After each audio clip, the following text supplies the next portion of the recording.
आज ये वीडियो मैं एक उद्देश्य के साथ बना रही हूँ। 2014 तक बीएड पाठ्यक्रम 1 वर्ष का था। सरकार ने, एनसीटी ने इसको 2 वर्ष के पाठ्यक्रम में रूपांतरित किया, जिसके पीछे जो मंशा थी 2 साल का करने में वो थी कि हम जो टीचर्स तैयार कर रहे हैं उनकी क्वालिटी एजुकेशन के लिए। लेकिन परिणाम ये हुआ कि प्रतिवर्ष विद्यार्थियों की जो क्वालिटी या गुणात्मकता का जो स्तर है वो गिरता जा रहा है। इसके लिए दोनों ही लोग जिम्मेवार हैं। दोनों लोगों में, विद्यार्थी भी और शिक्षण संस्थाएं भी जो उनको ट्रेनिंग दे रही हैं। विद्यार्थी इसलिए कि विद्यार्थी आज मेहनत नहीं करना चाहता, या ये कहा जाए कि वो ग्रेजुएट हो जाता है बीएड करने तक, तो वो पैरेलल में कोई ना कोई कोचिंग में अपने आप को इन्वॉल्व कर लेता है। कुछ लोग प्राइवेट जॉब करने लग जाते हैं। बीएड तो उनके लिए ऐसा लगता है कि एडमिशन हुआ और यूं बीएड हो गई, घर बैठे। बहुत शर्म आती है, और सबसे ज़्यादा शर्म तब आती है जब एडमिशन के टाइम पे स्वयं विद्यार्थी प्रिंसिपल के आगे बैठकर जब ये कहता है कि नॉन अटेंडिंग करनी है, बताइए कितनी डोनेशन लोगे।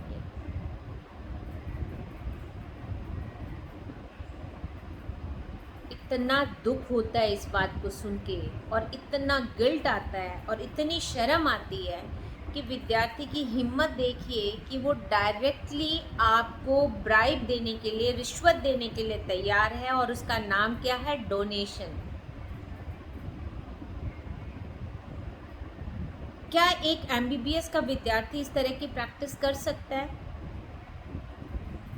मुझे ध्यान नहीं है कि कोई भी इंडिया का मेडिकल कॉलेज घर बैठे किसी विद्यार्थी को एमबीबीएस की डिग्री दे रहा हो। क्या कोई इंजीनियर या जो बीटेक करने वाला विद्यार्थी है वो घर बैठे डिग्री ले सकता है? मेरे नोटिस में नहीं है। अगर आप लोगों के नोटिस में हो तो बताइएगा ज़रूर, क्योंकि एमबीबीएस, बीटेक ये एक प्रोफेशनल डिग्रीज हैं। उसी प्रकार बीएड भी एक टीचर्स ट्रेनिंग कोर्स है, एक ट्रेनिंग है। ट्रेनिंग का मतलब कि जिसमें प्रशिक्षण होगा, और प्रशिक्षण होगा तो वो रेगुलर होगा।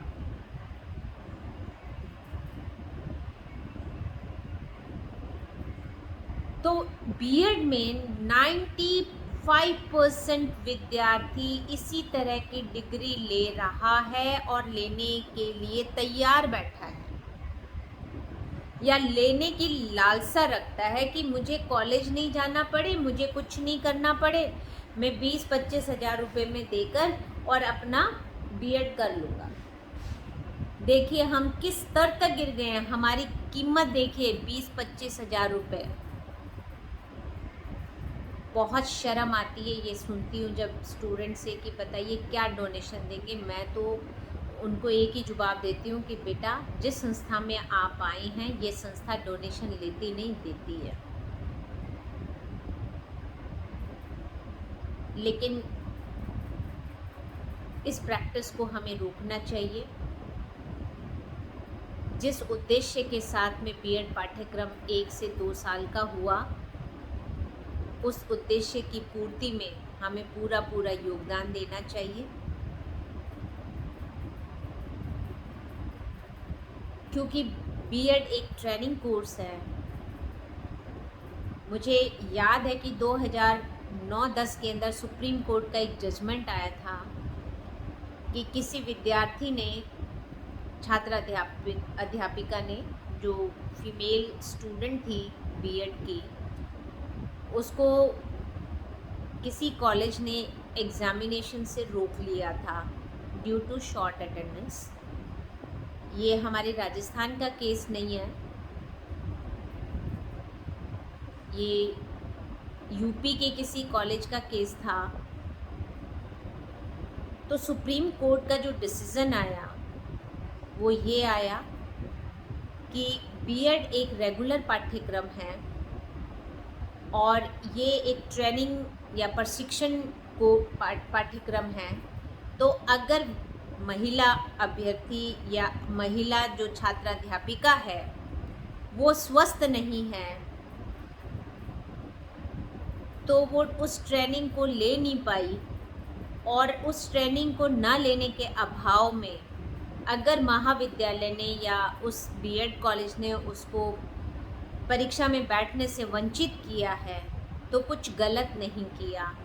तभी से सुप्रीम कोर्ट ने एक डिसीज़न दिया कि किसी भी पाठ्यक्रम, खासकर बीएड में, कि किसी भी प्रकार की छुट्टी या अवकाश दे नहीं होंगे या किसी भी मेडिकल लीव को कंसीडर नहीं किया जाएगा।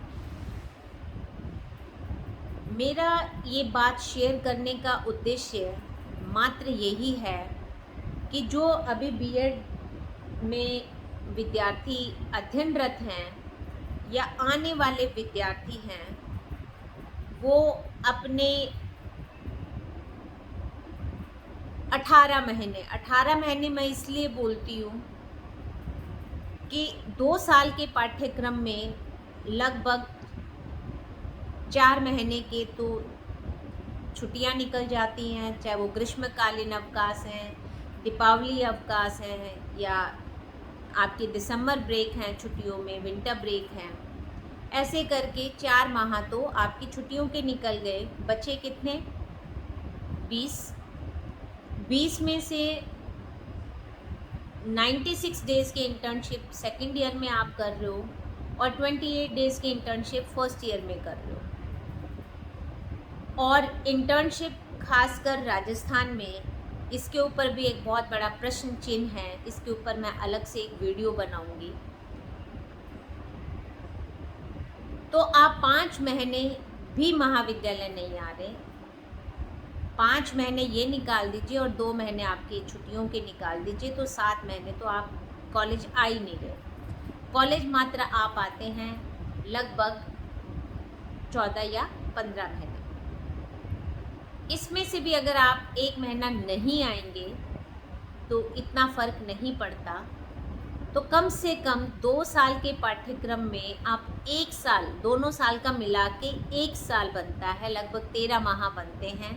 अगर आप रेगुलर रहकर स्टडी करेंगे, प्रशिक्षण लेंगे, ट्रेनिंग लेंगे तो बहुत कुछ सीखने को मिलेगा। बहुत सारे स्किल डेवलपमेंट होंगे, आपकी पर्सनालिटी ग्रूम करेगी, एक अच्छे टीचर की क्वालिटीज़ आपके अंदर डेवलप होंगी। केवल हमारी फिज़िकल अपीयरेंस कि हम देखने में स्मार्ट हैं, सुंदर हैं, हमारा ड्रेसिंग सेंस अच्छा है, उससे कभी भी हम एक अच्छे अध्यापक या अध्यापिका नहीं बन सकते।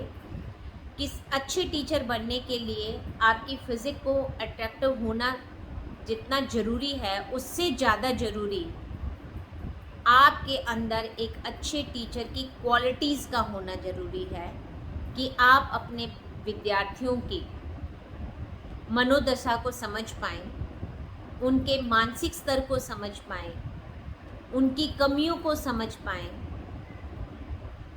और उन कमियों को समझकर दूर करने का आप प्रयास करें।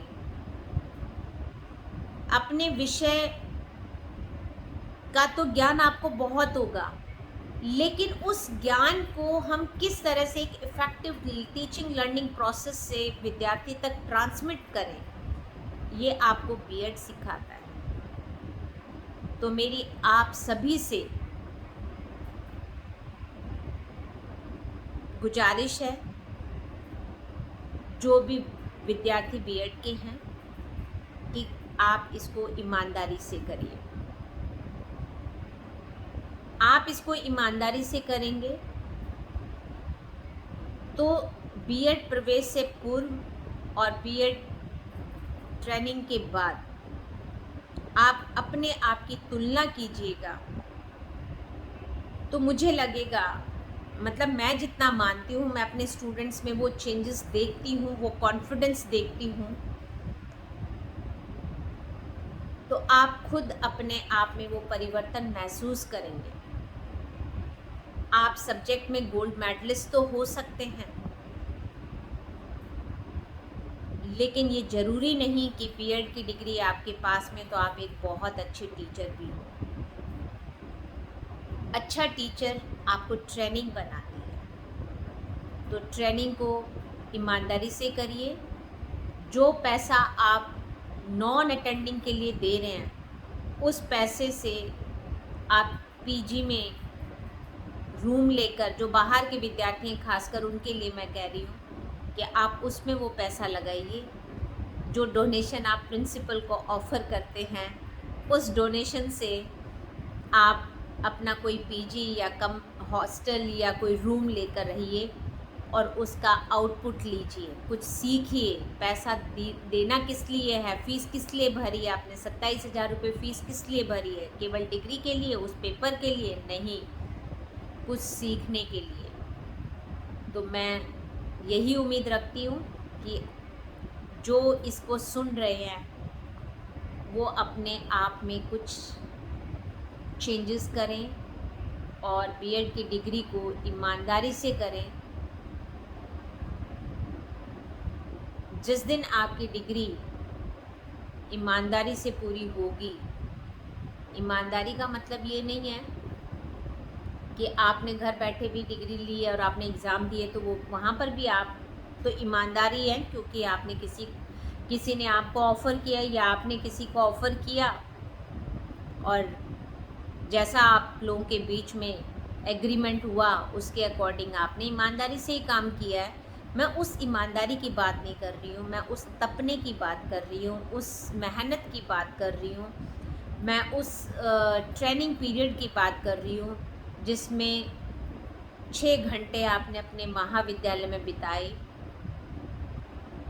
लर्निंग करी, स्किल डेवलपमेंट किया। इन सब चीज़ों से जो कॉन्फिडेंस आपके अंदर आया, वही कॉन्फिडेंस आपके उस सब्जेक्ट की नॉलेज को स्टूडेंट में ट्रांसमिट करने में हेल्प करेगा। वीडियो लंबी जा रही है तो मैं इसको यहीं पे एंड कर रही हूँ, बट मेरा आप लोगों से एक ही निवेदन कि आप बीएड को ईमानदारी से करें, तो आप देखेंगे कि आप भीड़ में अलग दिखेंगे, अलग चमकेंगे। और भीड़ में चलने से अच्छा है भीड़ से अलग चलना।